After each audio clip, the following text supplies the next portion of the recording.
Pete and Pickles by Berkeley Breathed.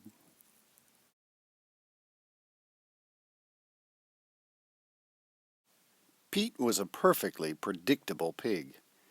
He was also a perfectly practical pig, and a perfectly uncomplicated pig. Being all those perfect things, Pete might have run for the hills if he had known what was coming that night. The storm arrived first. Pete cut the evening's fun off early and went to bed to get the nightmare out of the way. The same terrifying, watery nightmare all pigs dream during stormy nights. For pigs are known for doing only one thing well in water: drowning. And that is exactly what Pete dreamt he was doing when a sudden sound woke him. The window was open. Pete pulled the lamp switch. Nothing happened. He had an odd feeling, pigs are very smart in this way, that something was a little wrong.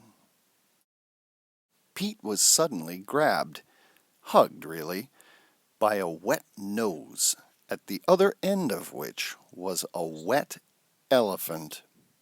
The beast whispered, "Shh." She said nothing else, but her eyes spoke clearly. "Help me." And then a knock at the door. A clown asked Pete if he'd seen any sign of an escaped elephant named Pickles. "There, under the couch. Look carefully," Pete said. As the circus man led the sad, slumping elephant away, Pete was startled when she looked back at him and smiled. The next morning, Pete was disinfecting his house when he noticed his midnight visitor had left behind a gift: dandelions. "Ridiculous," thought Pete as he scrubbed.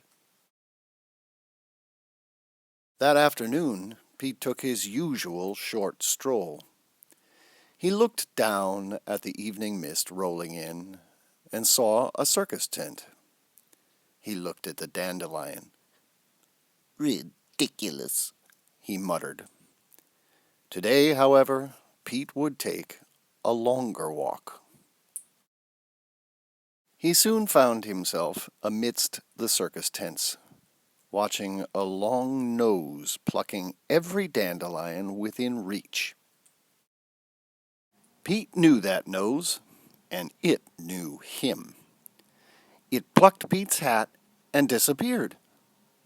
Seconds before Pete called the police, his hat was pushed back out, improved.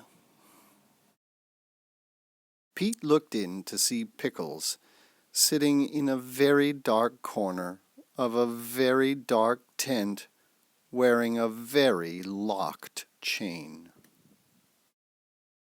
Pete suddenly, unexplainably, found himself reaching for the key. Now free and outside, Pickles dove to hide while a panicked Pete whispered, Tea was on my schedule today, not elephants." Being a practical pig, however, he knew they needed a disguise. Something, anything, Pete thought fast. It worked! Too well. A policeman suggested dinner. They reached Pete's house by nightfall. A weary Pickles retired after making herself comfortable in a pair of Pete's favorite pajamas.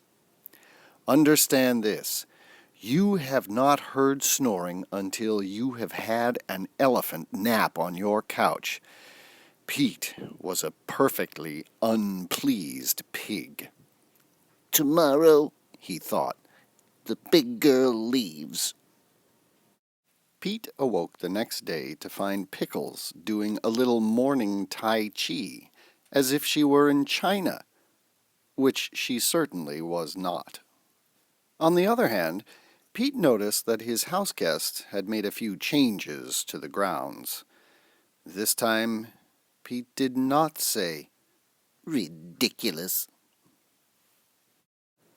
Later that morning, Pete experienced the goosebumply joy of a back scrubbing with his newspaper and coffee. He also discovered the limits of his bathtub.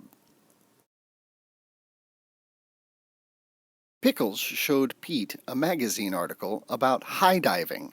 She pointed to both of them. Ridiculous. Pete said. Pigs and elephants sink like bricks. Pickles smiled. After lunch, they would swan dive off Niagara Falls. And they did. Sort of. On Tuesday, they sledded down the Matterhorn in Switzerland. Sort of. Pete was learning that Pickles had lots of plans. On Sunday, they went to Tahiti for brunch. Pickles, as always, shared her tropical refreshment with the natives. After Paris, it was on to the lazy canals of Venice. Pete did not know any romantic Italian songs, which did not stop him from singing them. Pickles sniffed a fragrant Venetian lily and shared it with Pete in a manner nicely suited for elephants and pigs. It was when Pete returned home one evening and found ballet tryouts in Moscow, soaring para-cows over Tuscany, and house painters on his roof that his thoughts turned to his earlier life. A less complicated life, thought Pete. Soon after, Pete discovered Pickles getting into things she shouldn't have been in. He snapped. I am a predictable, practical, uncomplicated pig. Or I was before, he yelled. As a shocked Pickles fell back into the bathtub, the last words she remembered hearing were the worst. It's time you probably left. Something broke. A pipe gushed water in a spewing torrent. The house filled while a panicky Pete screamed, Pickles! The mop! Buckets! Sponges! Never mind! Head up for high ground! Pete worried that the high ground would run out, and as a matter of fact, it did. And when all the snouts and snoots in the now flooded house were fully stretched to their furthest reach, only one had found the refuge of sweet air. Pete clung tightly to the last open window. He looked back down into the face of one far too heavy to join him, and noticed once again, as always, a smile.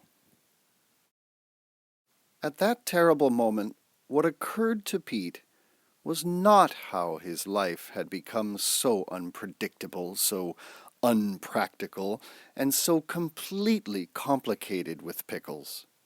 No, what occurred to Pete was his life without her. That endless night would be the longest of all their great journeys. And when the fireman finally climbed to the window the next morning, he could not believe what he found. He found a very small pig breathing for a very large elephant. All night, every hour, every minute, every breath shared. When they finally emptied the house, the fireman looked down in puzzlement at the exhausted pair of sleeping friends. They tried, but could not pull Pete from the mighty grasp of Pickles. The two slept all day, through the night, and on until morning. When they awoke to pick blueberries on the dandelion moons of Pluto, Pete sang Italian love songs.